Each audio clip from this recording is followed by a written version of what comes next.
Hello, pre-calc. Welcome to our first lesson on polars.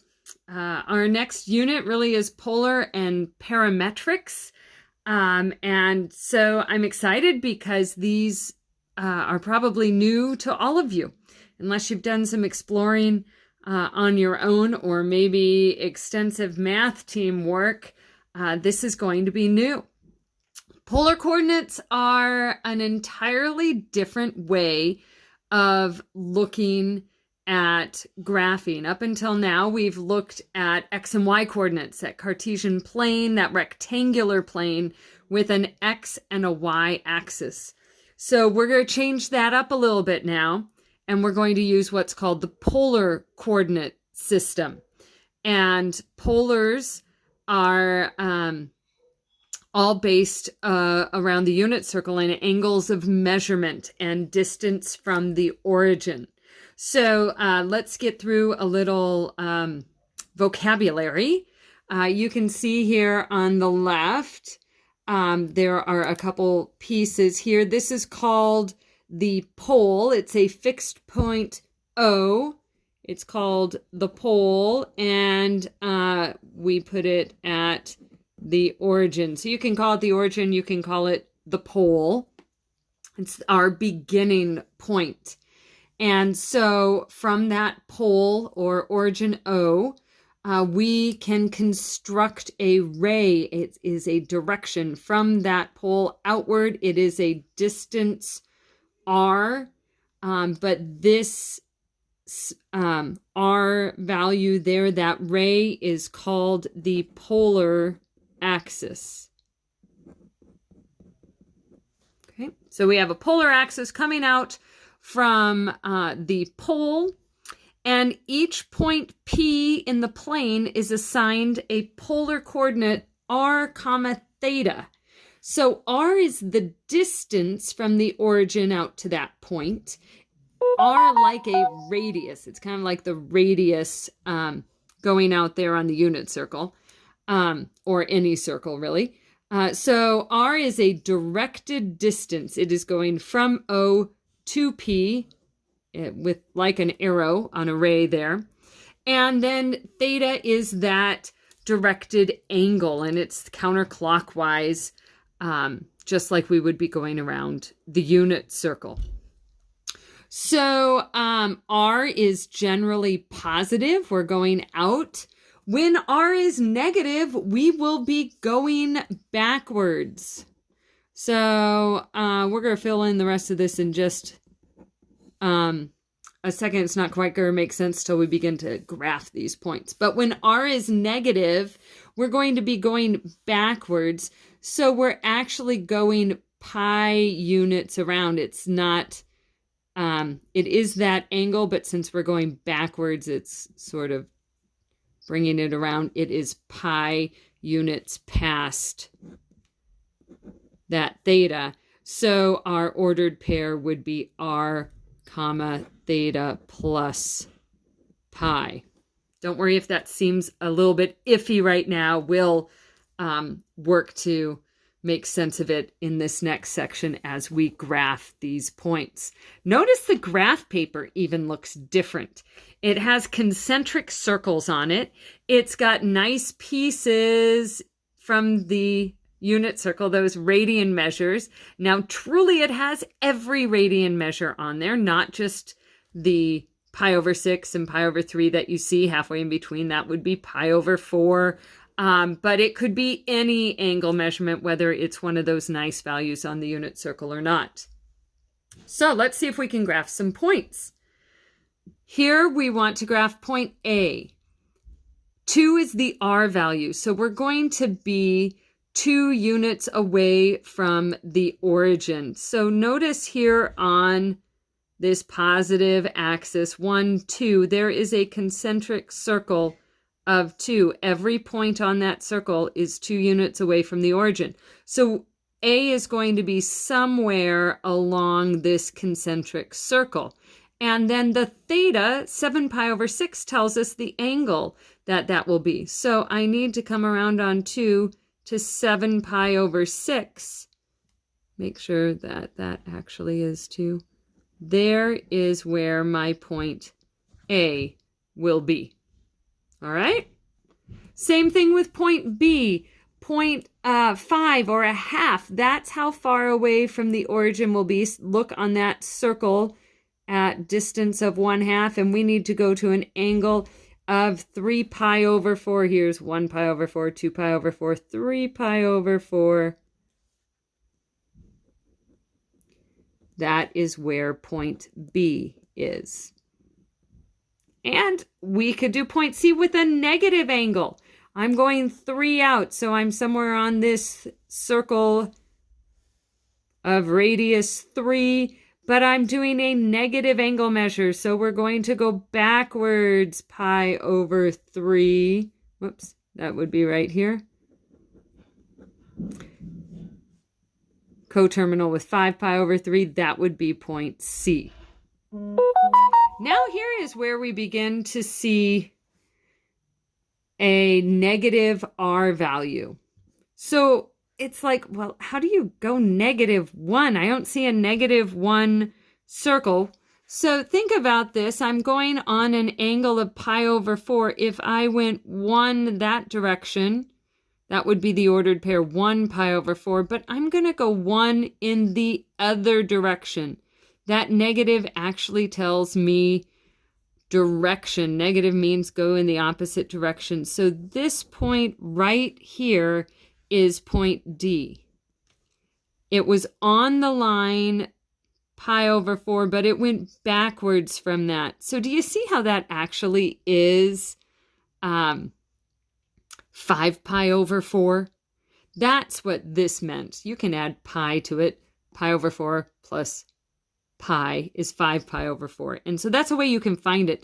I actually don't really care for it that much. I like thinking about just going backwards because I like that negative to tell me direction. But you can use either way. Let's try E, -2.5 comma 4 pi over 3.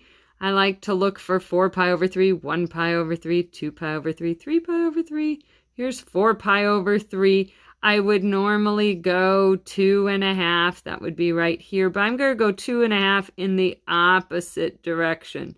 So that's going to be over here. That would be point E. And point F. Oh, both of them are negative. That's okay. Negative pi over 6 is right here, coterminal with 11 pi over 6. And instead of going 3, I will go -3. That's going to be over here, coterminal with 5 pi over 6. That would be point F. So that's how we go about graphing polar coordinates. It takes some getting used to it, takes some practice. And so don't expect to do that really quick. Stop and think about what each of those is. And remember, it's R, comma, theta is the order in which those occur. Now, each time we go to plot one of those points, there's exactly one place in that polar coordinate system where that point will exist. But each point itself can be represented with multiple different ordered pairs.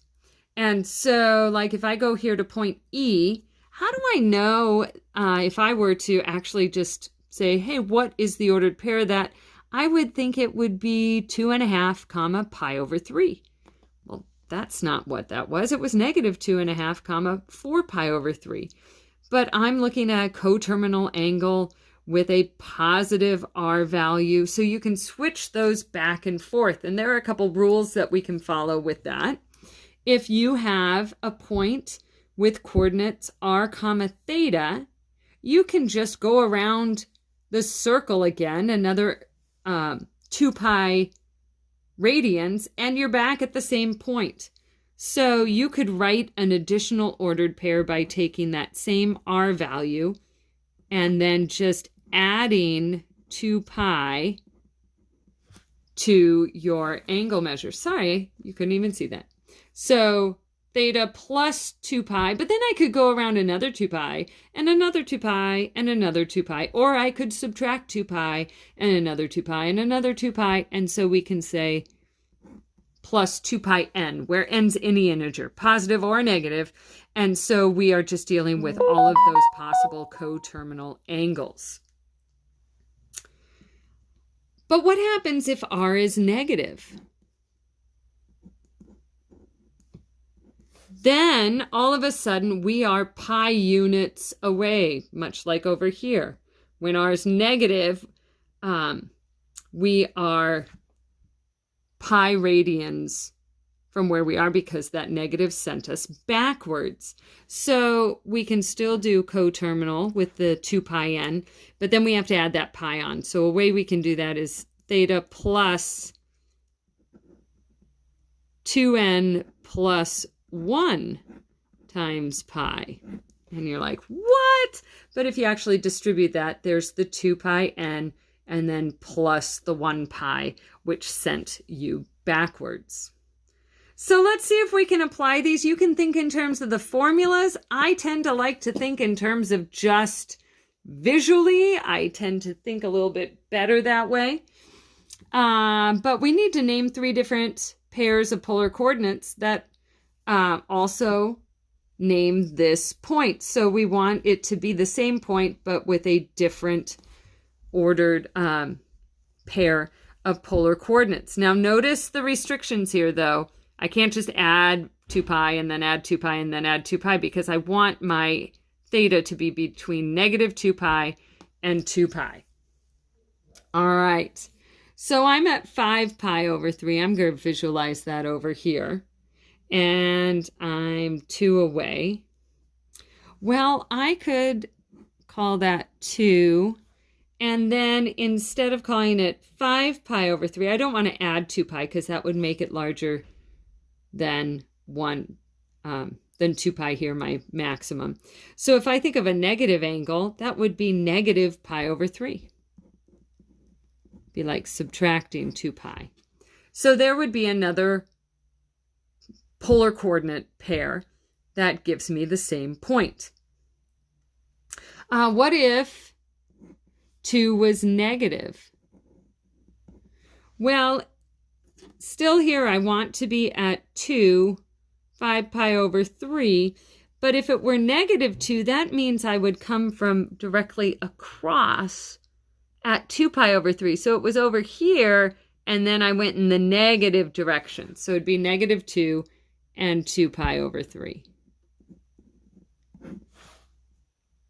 Well, I could also think of that point as negative 2, but instead of the positive angle 2 pi over 3, I could think about it as negative 1 pi over 3, 2 pi over 3, 3 pi over 3, 4 pi over 3, negative 4 pi over 3.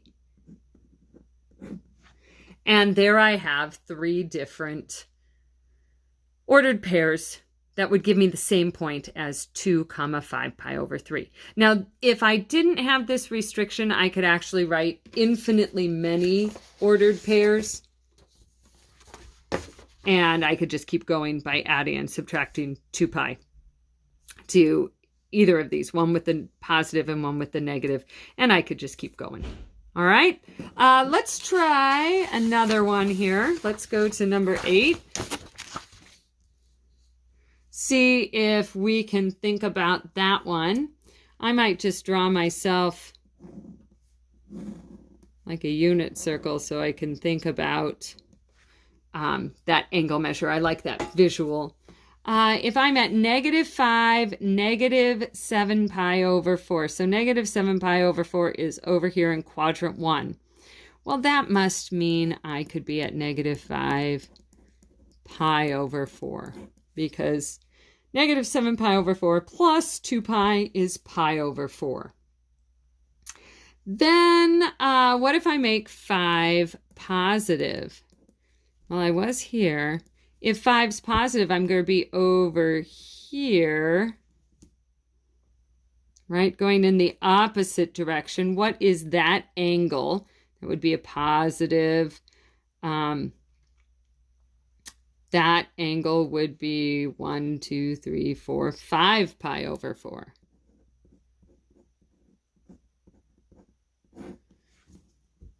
Okay. And then if I want also that positive 5, what would be another way to represent that 5 pi over 4? That would be negative 1, 2, 3 pi over 4. You have to get in and start playing with these and thinking about them, trying to figure out where you are in those concentric circles. And this actually would be a distance of 5. All right. I think we'll skip number 9. Same thing, adding and subtracting those 2 pi's and looking at, I would have one more ordered pair with a negative 1.5 and then 2 with positive 1.5, and figuring out what those angles would be. All right, one more thing here, and that is the distance between 2 points. Now, we had a distance formula that we used nicely in with rectangular coordinates, but it doesn't quite work the same. Here with polar coordinates, we need to think about those angles.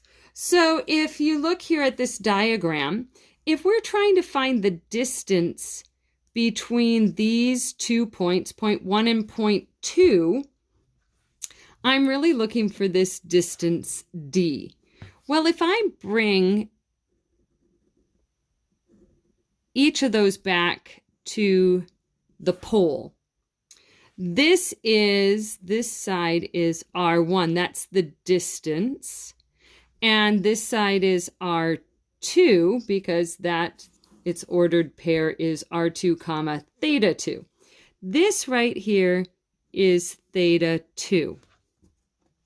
Okay, that is that angle measure. And then the measure all the way over here would be theta 1. That means this angle right here is theta 1 minus theta 2.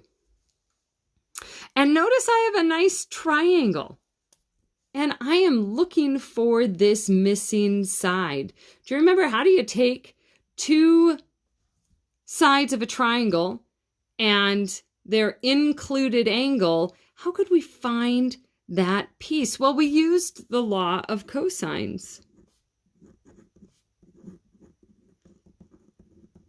And the law of cosines said this missing side squared was equal to R1 squared plus R2 squared. Remember, that was sort of like the Pythagorean theorem, but we had to account for the fact that this is probably not a right angle. And so we had to subtract off 2 times the first side times the second side times the cosine of the included angle, and that was theta 1 minus theta 2. That is the law of cosines for this diagram, and I'm looking for the distance. Well, the law of cosines gives me the distance squared.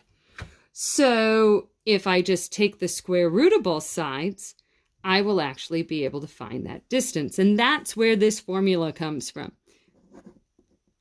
The distance between 2 points is, in fact, the square root of R1 squared plus R2 squared minus 2R1 R2 cosine of theta 1 minus theta 2. It looks like a complex formula, but it is in fact just using the law of cosines. Now, when you are actually setting up for R1 and R2, it really doesn't matter the order because the cosine is an even function. And so whether you have a bigger angle minus a smaller angle or a smaller angle minus a bigger angle, it will turn out just fine. So let's see if we can put it to work. we want to find the distance between these 2 points. This would be R1 theta 1, and this would be R2 theta 2. And again, it doesn't matter which order you put that in. The squaring and the cosine will take care of the positive and negative differences there. So distance equals,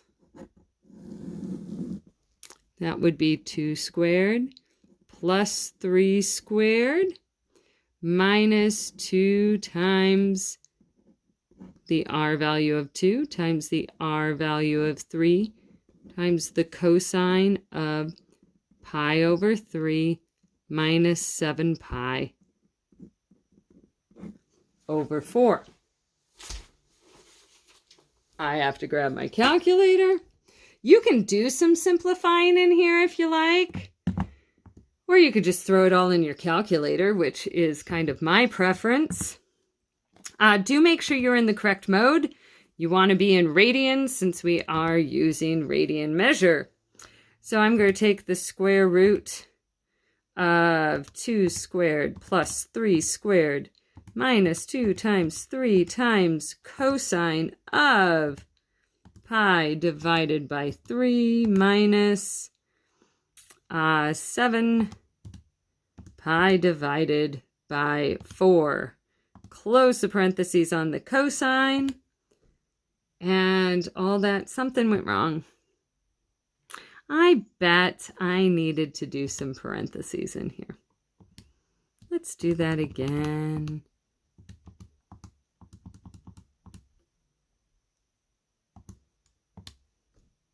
Nope, what am I doing wrong? 2 squared plus 3 squared minus 2 times 3 times cosine, I bet. Whoops.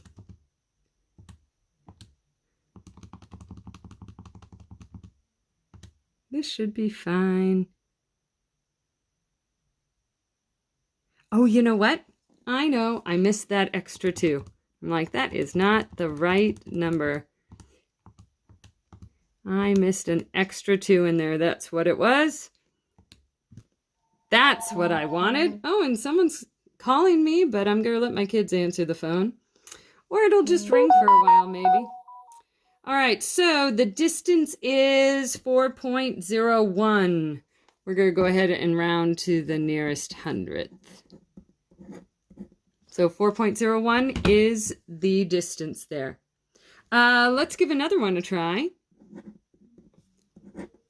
Again, just applying a formula with the r's. Make sure that if the r's are negative, that you are putting those in parentheses so that your calculator squares that the way you want it to.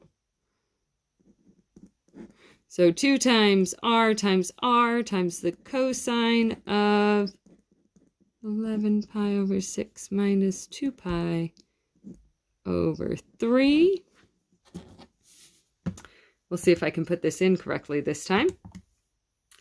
And we've got, I'm going to do -1 in parentheses, plus 5 squared minus 2 times -1 times 5 times cosine of 11 pi divided by 6 minus 2 pi divided by 3. Why am I not putting those in parentheses? Because order of operations will handle it just fine as long as I put everything in correctly, and I did. This distance is 4.16. So just applying the law of cosines there. Now we can actually do polar coordinates in degree measure as well, and we can find the distance using that same formula. That would be 8 squared plus -2 squared minus 2 times 8 times -2 times the cosine of -175 minus 310. Now the only thing here is make sure that you actually change your mode to degrees, else it won't work very nicely. 8 squared plus negative 2 squared minus 2 times 8 times negative 2 times cosine of negative 175 minus 310. And we get rounded to the nearest hundredth, 7.05. All right. Now, let's see how we can put polars to work. The position of two ships around an iceberg can be represented by the coordinates 12, 40 degrees and 28, 215 degrees, where the directed distance is measured in miles. Find the distance between the two ships. Well, we can do that with our formula.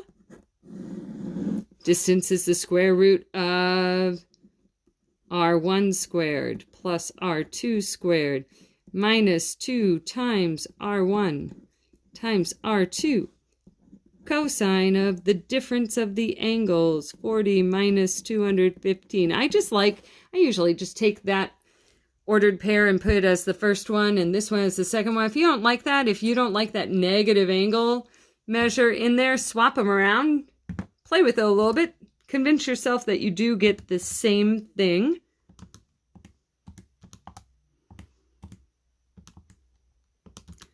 Times 28, and the cosine, I'm still in degrees from before. That was 40 minus 215. And the distance between the two ships is 39.97 miles. So there we go, an introduction to polar coordinates, plotting those points, looking at other points that give you the same location on a polar coordinate system. In the homework, we've actually only covered half of the material for the first homework, so we're only going to do half of it. So in the homework for tonight, you are going to do problems 1 through 13. So number 13 is on that second page. When you submit, you could probably just show me the first page and show me number 13 on the next section. But the next section, we will begin to graph polar equations, and then we'll finish up homework 1. So thanks so much. Email me any questions, and we'll talk to you again soon.